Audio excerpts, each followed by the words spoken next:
வணக்கம். Welcome back to mom 60. இப்போ பார்த்தீங்களா 9:45 ஞாயிற்றுக்கிழமை சண்டே. நல்லா வெயில் பல்ல காட்டின்னு அடிச்சிட்டு இருக்குது.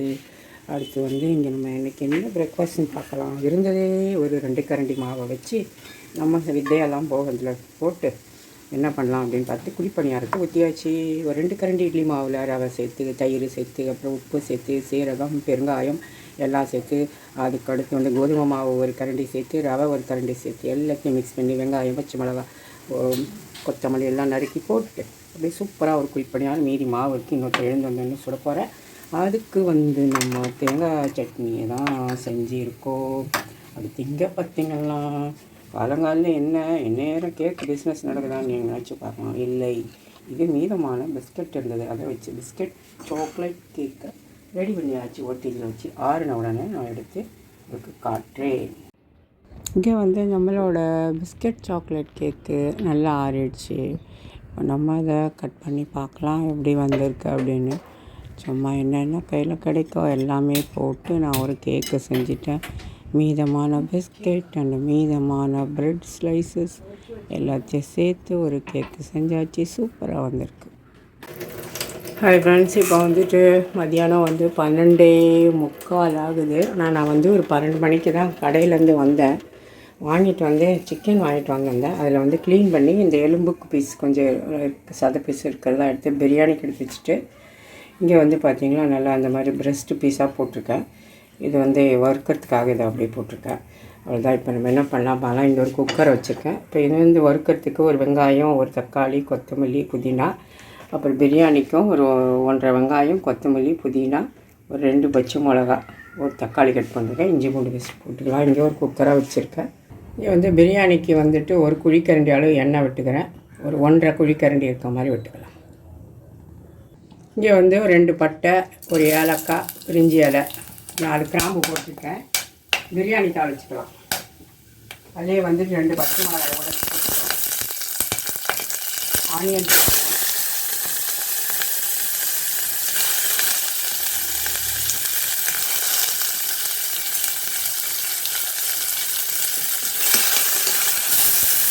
வந்து 1/4 கிலோ அரிசி போட்டுட்டேன். இது பத்துமா என்னன்னு தெரியல, பார்க்கலாம். அப்படின்னா வேறு குக்கரை மாற்றிடுவோம். இது கொஞ்சம் வதங்கி வரட்டும்.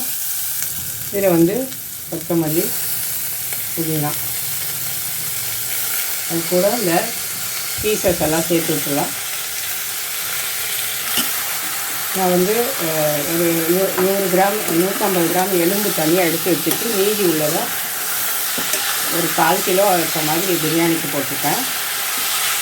ஒரு 300 கிராம் அளவு கூட இருக்கும். இங்கே வந்துட்டு ஒரு 400-500 கிராம் கிட்ட இருக்கும். அந்த வறுக்கிறதுக்கு எடுத்து வச்சுட்ருக்கேன். மீதி உள்ள ஒரு 200 வந்து எலும்பு பீஸாக குழம்புக்கு எடுத்து ஃப்ரிட்ஜில் வச்சுருக்கேன். அது நாளைக்கு செய்யறதுக்காக. இதில் வந்து உப்பு சேர்த்துக்கலாம். சின்ன ஸ்பூனில் 1 ஸ்பூன் கல் உப்பு போடுறேன்.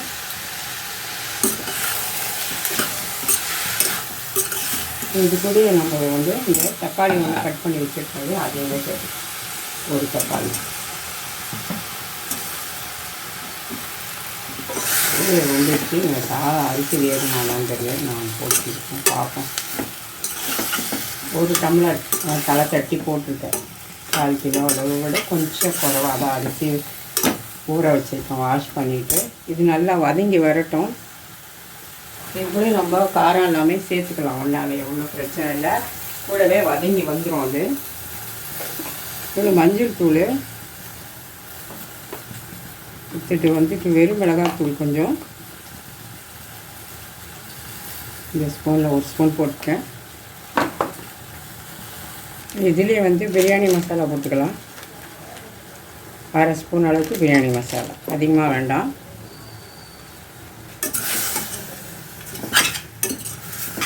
மூடி வச்சு நல்லா வதங்கட்டும். சிக்கனும் வெங்காயம் எல்லாமே அப்படியே வதங்கி வந்துடும். ஒன்றாவே தட்டி போட்டு மூடி வைக்கலாம். இதில் வந்து ஒரு 1/2 ஸ்பூன் வந்து கரம் மசாலா, ஒரு இஞ்சி பூண்டு பேஸ்ட்டு சேர்த்துக்கலாம். இது சின்ன ஸ்பூனில் 1 2 ஸ்பூன் போடுறேன். பெரிய ஸ்பூனாக இருந்தால் 1 ஸ்பூன் போடுறேன். மிக்ஸ் பண்ணி வச்சுக்கலாம். இந்த எண்ணெயிலே அது நல்லாவே சிக்கன் வெந்து வரணும். இது கூடவே நான் வந்து நெய்யும் சேர்த்துட போகிறேன். இதை நல்லா சாஃப்டாக குக் ஆகும். ஒரு சின்ன ஸ்பூனில் நெய் போடும்.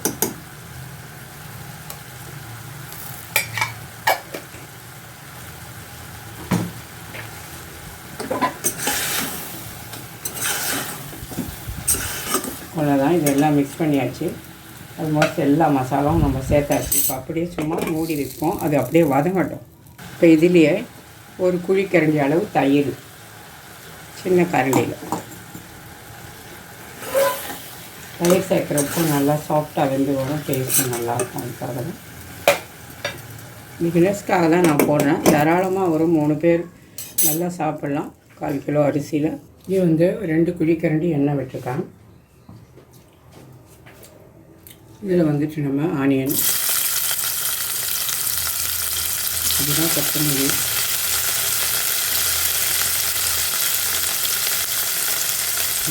தக்காளி,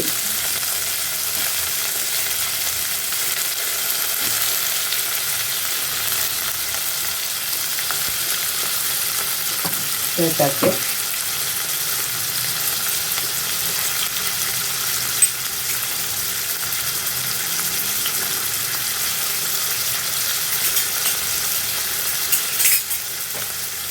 நல்லா வதங்கட்டும். இது எதுக்கு போட்டிங்கன்னா சிக்கன் ஃப்ரைக்கு தான். நான் குக்கரில் தான் தாளித்து விட போகிறேன். கொஞ்சம் நல்லா தொக்கு வரணும் அப்படிங்கிறதுக்காக குக்கர் தாளிக்கும். நீங்கள் வேணாம், நீங்கள் கடாயிலே தண்ணியை யூஸ் பண்ணிக்கோங்க.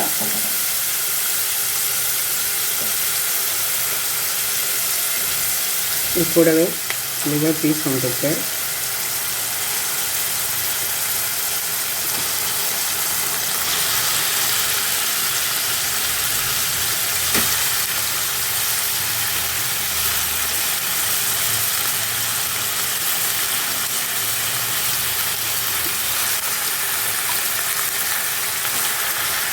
எல்லாத்தையும் போட்டுறேன்.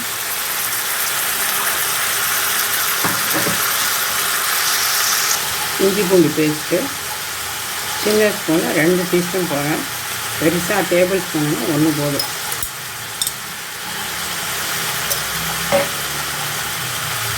இதுக்கு கொஞ்சம் உப்பு சேர்த்துக்கலாம். இப்போ வந்து நல்லா உப்பு பிடிக்கும். அதுக்கு தான் நான் 1 ஸ்பூன் வரைக்கும் கல்லுப்பு போடுறேன்.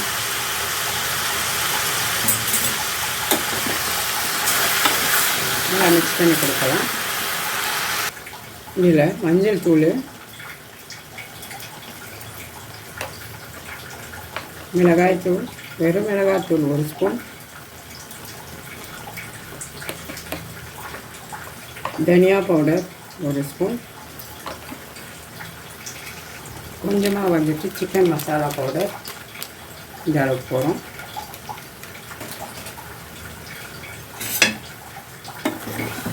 நல்லா மிக்ஸ் பண்ணி கொடுத்துட்டு அப்படியே மூடி நம்ம விசில் தான் போட போகிறோம். அதுக்கப்புறமா நம்ம கொஞ்சம் பெப்பரு அதெல்லாம் வந்துட்டு வறுத்து பொடி பண்ணி சேர்த்துக்கலாம். கொஞ்சம் பெப்பர் போட்டு வறுத்தா நல்லாயிருக்கும். இதில் கொஞ்சமாக தயிர் விட்டுக்கலாம். 1 கரண்டி அளவுக்கு தயிர், 1 குழிக்கரண்டி அளவுக்கு.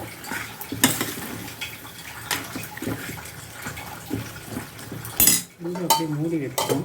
வதங்கட்டும். இது வந்து பிரியாணி சிக்கன் வந்து மூடி வச்சுருந்தோம் இல்லையா, ஒரு 10 நிமிஷமாக ஆகிருக்கும். நல்லாவே குக் ஆகிடுச்சு. எண்ணெய் பிரிஞ்சு வந்திருக்கு பாருங்கள். இப்போ இந்த ஸ்டேஜில் நம்ம இதுக்கு தேவையான அளவு தண்ணி சேர்த்துக்கலாம். நான் வந்து 1 டம்ளர் அரிசி எடுத்துனா ஒரு டம்ளருக்கு 2 டம்ளர் தண்ணி,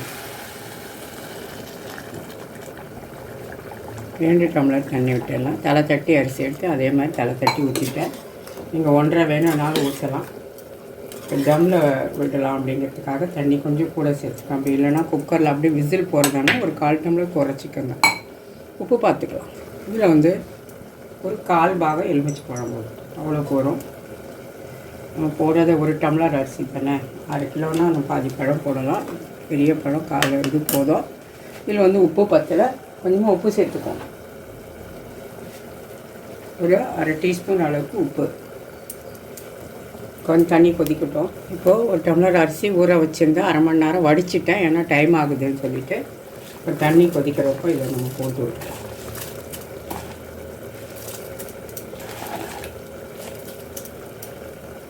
இங்கே வந்து சிக்கன் ஃப்ரை கொஞ்சம் நல்லா வதங்கி வந்துடுச்சு. நான் கொஞ்சம் தண்ணியுமே அதில் கொஞ்சம் சேர்த்தேன் கழுவி. சுடு தண்ணி வச்சுருக்கேன். இது கொஞ்சம் ஊற்றிக்கலாம். கொஞ்சம் சிக்கன் நல்லா வேகணும். பெரிய பீஸ் போட்டுக்கிறதுனால தண்ணி சேர்க்குறேன். நல்லா வெந்தால் தான் நல்லாயிருக்கும். அதுக்காக ஒரு 1/2 டம்ளர் தண்ணி சேர்த்துருக்கேன். எல்லாம் ஒரு 4-5 விசில் வச்சு நான் எடுத்துக்க போகிறேன். உங்களுக்கு எப்படி வேணுமோ அப்படி நீங்கள் எடுத்துக்கலாம். இங்கே வந்து அரிசி தண்ணி லெவலாக வந்துடுச்சு. இப்போ ஒரு சின்னதாக ஒரு பேன் அது மேலே இது அடுப்பில் சூடு பண்ணி வச்சுருக்கேன். சிம்மரில் போட்டு இது அப்படியே நம்ம வந்து இப்போ க்ளோஸ் பண்ணி வச்சிடலாம். இங்கே வந்து குக்கரை க்ளோஸ் பண்ணிவிட்டு விசிலையும் போட்டுட்டேன். அப்போ தான் தம்முக்கு நல்லாயிருக்கும். இப்போ வந்து ஃபுல் சிம்மரில் போட்டாச்சு. போட்டுட்டு நம்ம ஒரு 15 நிமிஷம் 20 நிமிஷம் வரைக்கும் இருக்கட்டும் சிம்மரில் அப்படியே. அப்புறம் பார்க்கலாம். இங்கே வந்து ஒரு மிக்ஸி ஜார் எடுத்துருக்கேன். அதில் ஒரே ஒரு மிளகாய், சின்ன ஸ்பூனில் 1 ஸ்பூன் மிளகு எடுத்து, சீரகம் 1 ஸ்பூனு, அப்புறம் சோம்பு 1/2 டீஸ்பூனு. இதில் வந்து கரம் மசாலா இருந்தால் ஒன்று போட்டுக்கோங்க. ஓல் கரம் மசாலா. நான் அதுக்கு பதில் கரம் மசாலா பவுடரையே போட்டுக்கிறேன். வீட்டில் பண்ண இது கரம் மசாலா அதிலே போட்டு இதை பவுடர் பண்ணிக்கலாம். ஃப்ரெண்ட்ஸ், இப்போ வந்து சிக்கன் நல்லா வெந்துடுச்சு. நான் அதிலே வந்து வெந்தவுடனே இறக்கிட்டு ஒரே ஒரு கத்திரிக்காய் மட்டும் அப்படியே போட்டு விட்டேன். அடுத்து இங்கே வந்து நம்ம பொடி பண்ண வச்சுருக்கோம் இல்லையா, மிளகு சீரகம், அது எல்லாத்தையும் அப்படியே சேர்த்து விட்டேன். அது காரசாரமாக இந்த மழைக்கு சளிக்கு எல்லாமே நல்லாயிருக்கும். அதுக்கு தான் அது போட்டிருக்கோம். எல்லாம் மிக்ஸ் பண்ணிவிட்டு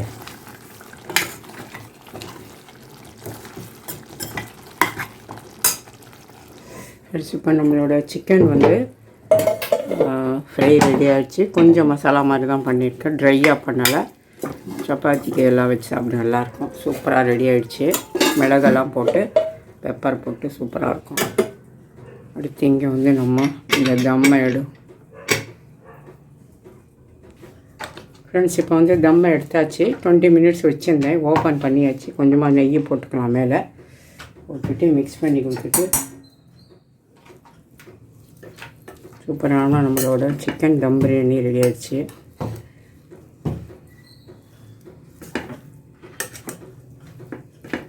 இந்த மாதிரி செய்யுங்க, ரொம்ப சுலபம்.